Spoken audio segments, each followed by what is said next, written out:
I'm going to meet you guys back in floating child's pose, and we'll go over dancing Shiva. So dancing Shiva is the name of the sequence, and it's also the name of a pose. I often just picked one of my favorite poses and went from there in terms of turning them into sequences so we could get the whole flow down.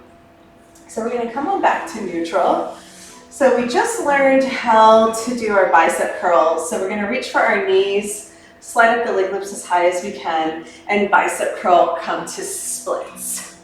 Okay, now I'm going to show you how to do hummingbird. Hummingbird is a really challenging pose where we straighten the arms out to the sides, right? And if you're up really high, then you'll probably get this big flutter, and that's why we call it humming. So come on back. Let's get, because we have to set it up step by step. We have to reach for the knees and slide up the leg loops. So you don't want to hold on to the swing there. You want to hold on to the top of the leg loop. So try it again. Slide on up. Bicep curl, come on up. And then keep holding on to the leg loops. Press them up hard. Yes, nice and strong. So we're kind of pulling the legs away from one another. I call it like making a wish when we pull the legs apart. Right? Nice and strong. So that's hummingbird. Then we're going to keep the elbows bent. Let's bend the right knee as well. Roll onto the top of the left. And this is our lunge. And our lunge poses, I often will call them lounging. So try and lounge out here. So keep holding on to the leg loops. Yeah. And our thumbs are always pointing up. So we can straighten the back arm here, just like we did with hummingbird, just one. And that helps us pull ourselves forward. Yeah, to get it a little bit lower, you can just sink down if you drop your hip and then roll back into it. And it's okay if it rides up. A lot of times, like I said, in these positions, you can come into a high skydiver on one side. Let's all try it. Ground the back foot, let it slide up towards the groin, and then press your front arm forward for a variation on how to do lunges. That's nice. Yeah, so 9 and 3 on the mat. And press your foot towards, there you go. Yeah, so a lot of times people are not going to be able to float like that. The hips are really tight on 90% of the humans I've met, and it's just so uncomfortable for them that they don't love this sequence. Let's come on back in. Let's try the other side. Let's first do the floating version, and then we'll do the grounded version. So holding on to the leg loops as high as we can. Reach for your knees, slide up. Bicep curl, come on up, bend the left knee, roll on top of the right. I straighten my back arm to kind of press it away, but I'm going to keep my chest lifted, head in line with the body. Rolling onto the top of the quad. You might have to do a little rotation there. Good, and then just see if you can ground the back foot. Right? Once it's grounded, it'll probably just slide up, either with ease or with give it a little hand. So make sure that you're right on the 9 and 3 axes to begin. Right? So hop to 9 and 3. And then press the front arm forward to get the stretch through the hips. Yeah, you can straighten the leg or bend the knee. It's kind of fun to play with that one. Rolling the shoulders down the back, keeping the head in line with the body. Most of the time people are looking down in all the poses, and it really throws off the alignment of the spine. We always want to keep the crown of the head lifting straight up towards our vertical axes and stay on our pillar. Okay, great. Come on, sink back down. Slide on in. We're going to go back to the first side and add some variations. So whenever you need a break, we come back into chillaxin pose and rest here. Sink the hips down and reset. Reach for the knees and slide up as high as you can. Bicep curled wide, and then bend the right knee. Roll onto the top of the left, and just hang out here until the hip starts to get a deep stretch. Once you feel like, okay, now the hip is open. If the hip's not open, it's not great to add some variations, you know what I mean? Keep holding on, there you go. So I call these our stabilizer or our anchors. We don't want to let go of our anchors in these poses. Roll the knee down towards the ground a little bit more. Yes, spread it out. So if the knee is pointing down, which means the hips are squared towards the ground, when you bend the back foot, you can hold on to the foot in your hand. See if that's available. Inside of the foot, so thumb up the whole time. Yeah, there you go. And spread out if you can. That might be a little intense. So only go as far as it feels good. See, that part of the quad is open. It's just when the foot gets close. No, it's really tight, actually. You're like, don't let the pleasant look on my face fool you. It's really tight. Okay, kind of roll it around. Let's do a little roundabout here and sway it out, because maybe that hip needs a break before we go a little bit further. And this is usually where people's tightness is hanging out. It's hiding in the quads, and most people don't ever go this deep into stretching this part of the body. So then it translates up into the psoas and turns into lower back pain and all this awesome stuff that we're remedying with the swing. So we want to take some time to really hang out in these poses until it gets a chance to expand and relax. All right, coming back through center. Let's try the other side. Reach for the knees and slide up. Bicep curl splits. Bend the left knee, roll into the top of the right. Set it up first because you want your hips pointing down towards the ground. Yes. Now when you lift the foot, it's straight up. So just watch me for a second. If I'm here and I bend my knee, it goes back behind me. And that's when most people have trouble reaching for the foot. So if we ground our hip straight down, then we can just reach back with the thumb up. And nope, other side, inner arch. There you go. And then we're in alignment. So big stretch.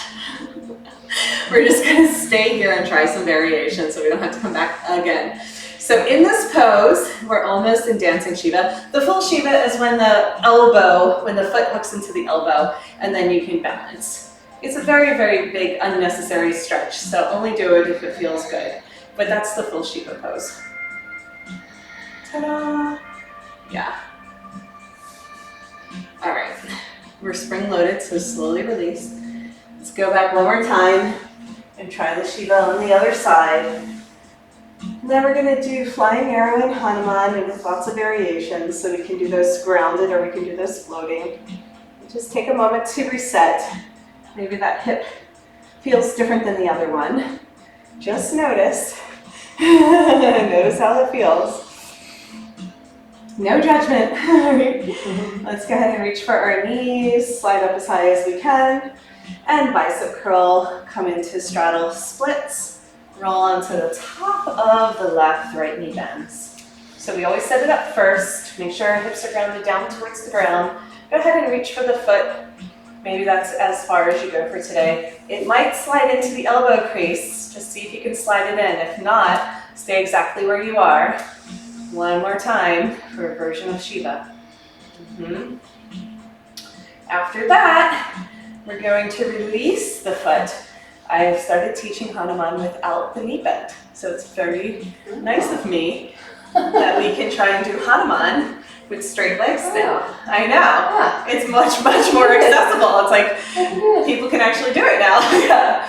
So now, like hummingbird, we're gonna stretch both arms, pressing away. I know, straight arms, straight legs. See if we can come into splits. Do a little roundabout, sink your hips down. Let's try a second side. Maybe this side's easier, maybe not. Let's see if we can do Hanuman with straight arms. Beautiful. Yeah, when we do it with the foot hooked, it's really quite intense, but that might be what it looks like in the cards. Maybe. Okay, and flying arrow is really fun, because what we do is we alternate straightening one arm then the other, and then we come into like this fun little seesaw action. So we'll straighten one arm and then the other arm. So be careful. There you go. Or you can bend the back knee and try it. Yeah. Isn't that fun?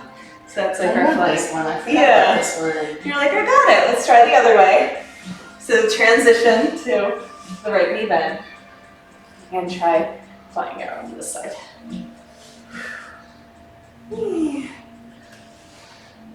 Yep, so one arm straightens, other arm straightens. And we get this fun seesaw motion. And we have plenty of room, well, almost. If it's a really full class, we might not be able to seesaw very much. Okay, so let's see. The only thing I was going to go back and do is show you how to do the flying arrow and Hanuman from high skydiver legs. Let's just do a counterbalance here with a seated pigeon while we're chatting about it. Left foot on top of the right thigh. Drop the hips, open up the glutes. give the quads a break. That, and then I mentioned Gomukhasana is when we stack the knees. It's a very similar pose, but opens up a different part of the glutes. And second side, let's even it out. Right foot on top, coming into seated pigeon. This is how we started our chilaxin sequence. We're stack the knees for Gomukhasana variation. Taking some things that we might be familiar with in yoga and translating them to the swing. The full Gomukhasana would be grabbing both feet, which can be very uncomfortable on the underarms, so only do it if it feels good. Okay, unfurl when you're ready. We're gonna reach up for the knees, slide up as high as we can on the leg loops. Reach for the knees first. Thank you. So now we're gonna bicep curl coming up to stand for high skydiver and begin here. So you have to kind of wiggle it into a good position. Make sure it doesn't feel like a thong, but more like a diaper on your back, booty area. Okay, let's step it wide. Let's come into 9 and 3, just so we're lined up for the next part of the sequence. Let's go ahead and start with the left leg bent. So I'm gonna hold on to the leg loop still, right? Push the left one down. So I'm still on the 9-3 line.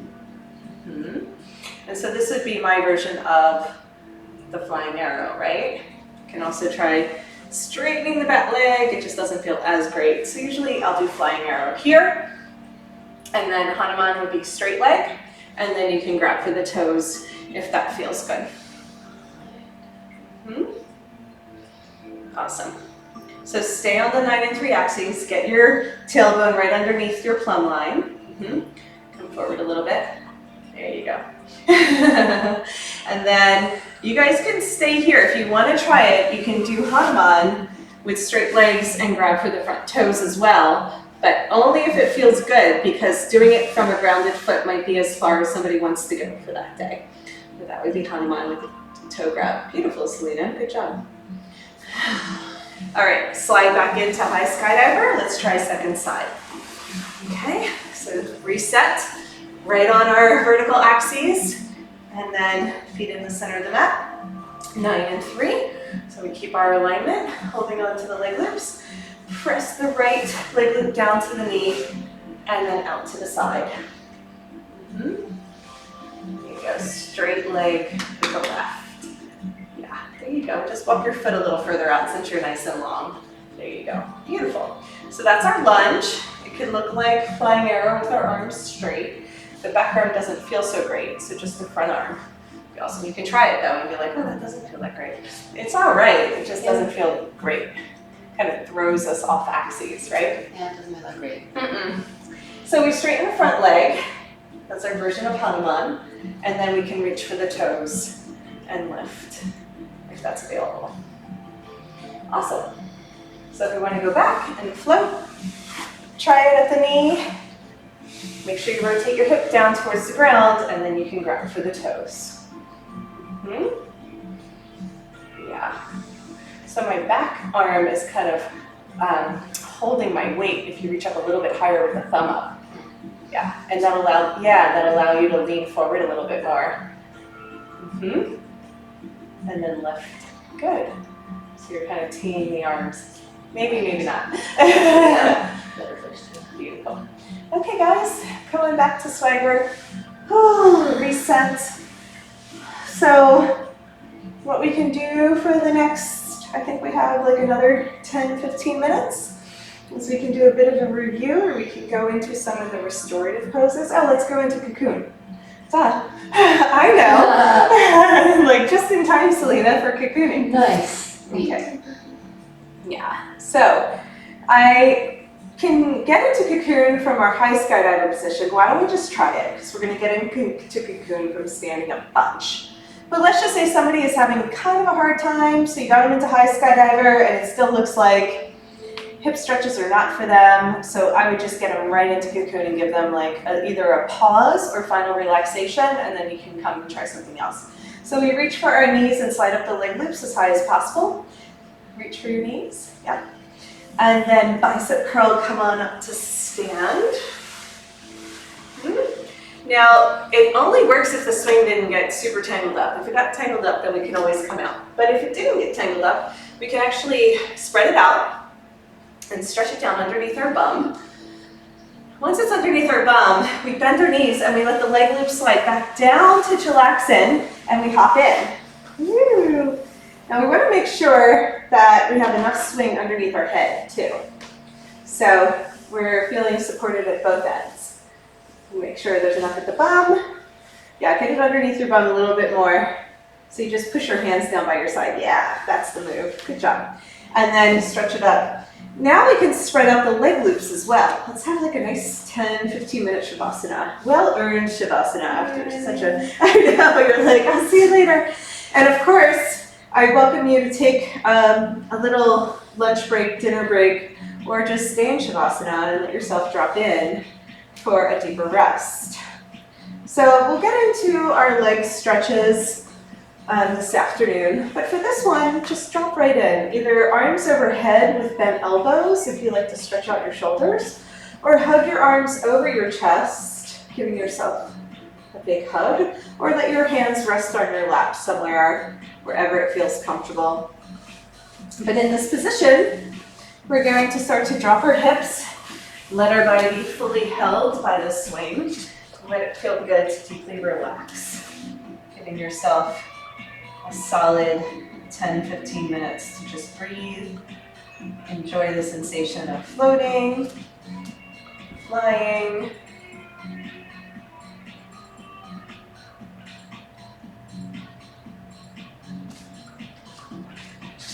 Oh, turn the lights down so we can really enjoy the rest.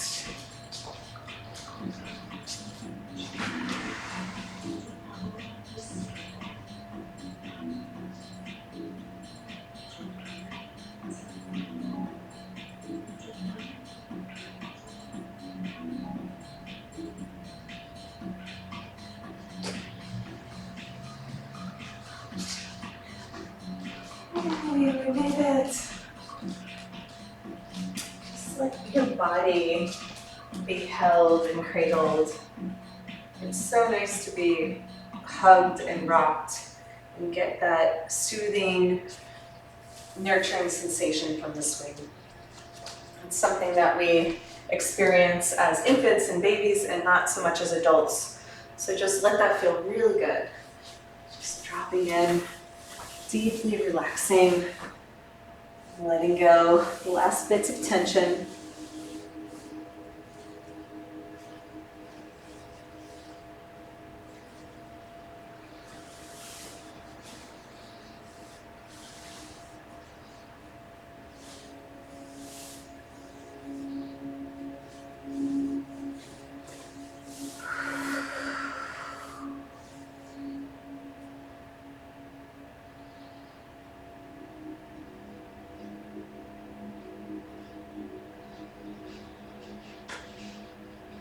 Start to feel how your awareness will expand into the room. There's something about the floating sensation that allows us to feel the space around us in a new way. Continue to let your body swim in that sea of consciousness, being rocked by the natural pulsation of the universe.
Feel like you can give yourself 5 more minutes of deep, luxurious relaxation. Even 10 if you're feeling like you really would like to drop into deeper meditation or nap time.